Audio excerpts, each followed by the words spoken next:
Well, I thank Chairman Perry. I thank my friends here who have been for a long time making clear to the American people that it's time for things to change in Washington.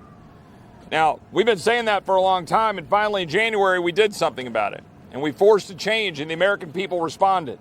And for 5 months, that change was being seen because we were a unified Republican Party standing up for the things that we actually run on.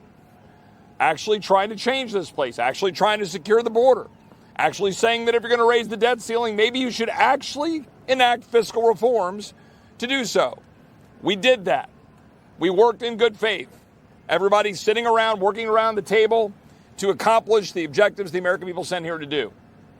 Unfortunately, last week, there was a breach.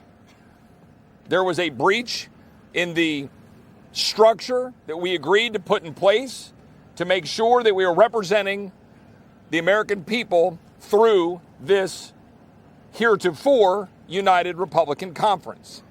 The Republican Conference right now has been torn asunder. And we are working hard to try to put it back together again this weekend by making sure that this bill gets stopped. I want to be very clear. Not one Republican should vote for this deal. Yes. Not one. If you're out there watching this, every one of my colleagues, be very clear. Not one Republican should vote for this deal. It is a bad deal. No one sent us here to borrow an additional $4 trillion to get absolutely nothing in return. But at best, if I'm being really generous, a spending freeze for a couple of years. That's it. That's about what you get. And frankly, you're going to make things worse. And my Democratic colleagues know it. That's why they're supporting it. That's why they're going around gleeful. Look, there's a reason our Democrat colleagues support this. There's a reason that Mitt Romney supports this. There's a reason that Bill Kristol supports this. It's all the same stuff. There's a reason that our conservative allies are opposing it roundly. The Club for Growth, scoring against it. The Heritage Foundation, scoring against it. Freedom Works, scoring against it. Ron DeSantis, publicly opposed.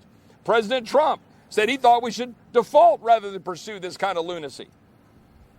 At the end of the day, the only person that would default in this town is Joe Biden, unless Republicans default on the American dream by voting for this bad bill.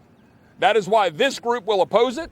We will continue to fight it today, tomorrow, and no matter what happens, there's going to be a reckoning about what just occurred unless we stop this bill by tomorrow.